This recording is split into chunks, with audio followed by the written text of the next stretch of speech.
When I opened the door that afternoon, the last person I expected to see was my ex-husband's new wife, Emily. She stood there with that same smug smile I remembered from the divorce hearing. Behind her was Tom, my ex, looking uncomfortable but silent. Emily tilted her head, still smiling, and said, "We're here for our furniture." Her words sliced through the quiet of my living room, and I felt my heart drop. I stared at her for a moment, trying to process what she meant. "Your furniture?" I repeated slowly. "You mean my furniture? The ones I bought long before Tom ever moved in?" She shrugged casually, her smirk never fading. "Tom says these pieces were shared property. Since I'm his wife now, that means they're ours."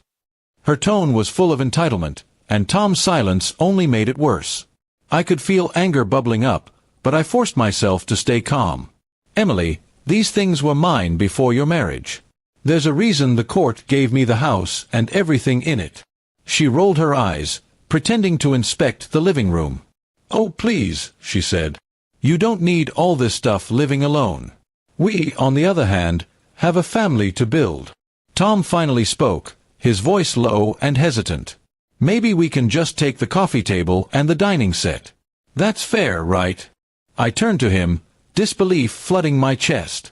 "Fair? Tom, you left me with nothing but memories and bills. The least you can do is let me keep my furniture." He couldn't look me in the eyes. Emily, however, seemed to enjoy every second of my frustration. When I refused to let them in, Emily crossed her arms and said coldly, "Fine, we'll get the lawyers involved again. You'll be hearing from us." She spun on her heel and walked down the porch steps, her heels clicking sharply against the concrete. Tom followed quietly, but before he got into the car, he looked back, almost as if he wanted to say something. Then he didn't. They drove off, leaving me standing there with shaking hands. 4 days, I couldn't stop thinking about that visit. It wasn't just about furniture, it was about control. Emily wanted to make a point, to show me that she'd won. She had my ex-husband, and now she wanted to take whatever was left of my peace.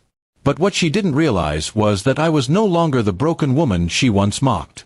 I had rebuilt my life from scratch. I decided to gather every receipt, every ownership document I had. If she really wanted to go to court again, I would be ready.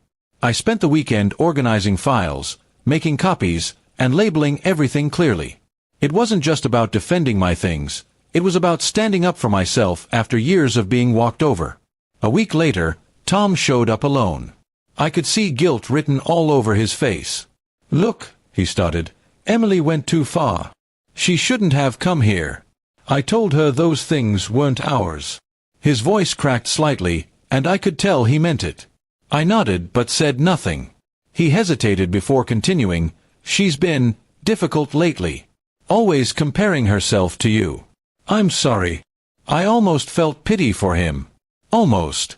But I remembered the nights I cried after our divorce, the way he ignored my messages, and the way Emily flaunted their relationship on social media. "Tom," I said softly, "you made your choices.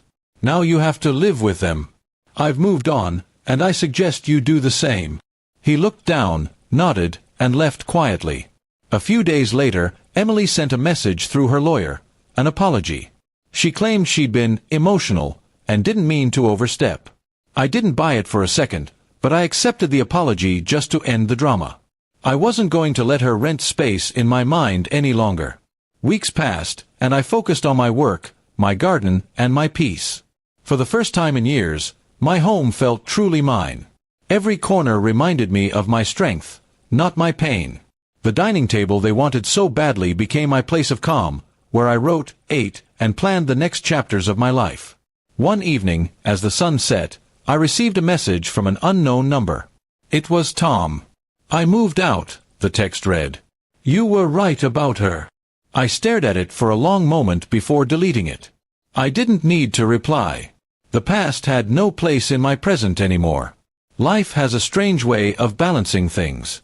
Emily got what she wanted, and then lost it. I lost everything once, but in the process, I found myself. That day she stood on my porch, she thought she had power over me. But the truth is, she just reminded me of how far I'd come. Now, when I look at that old coffee table in my living room, I smile. It's not just furniture.